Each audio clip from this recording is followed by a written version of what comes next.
অমর একুশে বইমেলা ঘিরে নিরাপত্তা নিয়ে কোনো ধরনের শঙ্কা দেখছে না ঢাকা মেট্রোপলিটন পুলিশ।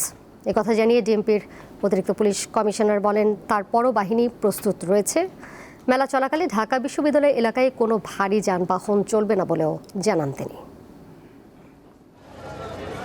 প্রতি বছর ১ ফেব্রুয়ারি শুরু হয় অমর একুশে বইমেলা, কিন্তু ১২ ফেব্রুয়ারির সংসদ নির্বাচন ঘিরে নিরাপত্তা শঙ্কা দেখা দেয়ায় মেলাটি ২ মাস এগিয়ে গত ডিসেম্বরে করার সিদ্ধান্ত নিয়েছিল বাংলা একাডেমি। কিন্তু প্রকাশকদের একাংশ তখন সেটির বিরোধিতা করে। অবশেষে কয়েক দফা বৈঠকের পর বৃহস্পতিবার শুরু হচ্ছে বইমেলা।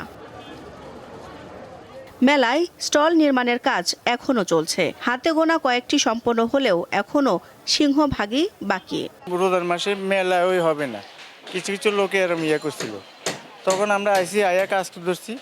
এখন তো মোটামুটি সবাই আইছে, সবাই কাজ আরম্ভ করছে। বর্তমান বুঝতে পারতেছি যে আরো আপাতত 3 থেকে 4 দিন কাজ ক্লিয়ার হতে লাগতে পারে। আমরা 13 তারিখে ঢুকছি, তো এবার 4-5 দিন লাগবো। মাঝে দিয়ে কাজ ড্যাম গেছে কি কারণে?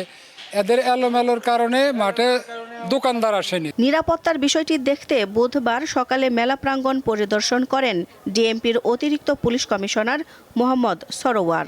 জানান, বইমেলা ঘিরে নেওয়া হয়েছে কয়েক স্তরের নিরাপত্তা ব্যবস্থা। বইমেলার প্রবেশ মুখে মেটাল ডিটেক্টর এবং আর্চওয়ে দ্বারা মানুষের প্রবেশের সময় চেকিংয়ের পাশাপাশি ম্যানুয়াল চেকিং ব্যবস্থাও থাকবে। ধারালো বস্তু, বিস্ফোরক দ্রব্য কিংবা দাহ্য পদার্থ নিয়ে বইমেলায় কেউ প্রবেশ করতে পারবে না। কোনো বইয়ে উস্কানিমূলক বিষয়বস্তু যাতে না থাকে সে বিষয়ে সজাগ থাকবে আইন শৃঙ্খলা বাহিনী। পুলিশের বিভিন্ন ইউনিট আছে, এরা এগুলা মনিটর করবে, দেখবে। নরমালি আশঙ্কা নেই, তারপর আমাদের প্রস্তুতি থাকবে। ২৬ ফেব্রুয়ারি থেকে ১৫ মার্চ পর্যন্ত প্রতিদিন বেলা ২টা থেকে রাত ৯টা পর্যন্ত চলবে মেলা। আর ছুটির দিন বইমেলা চলবে বেলা ১১টা থেকে রাত ৯টা পর্যন্ত। দিলশা দানি, দীপ্ত সংবাদ, ঢাকা।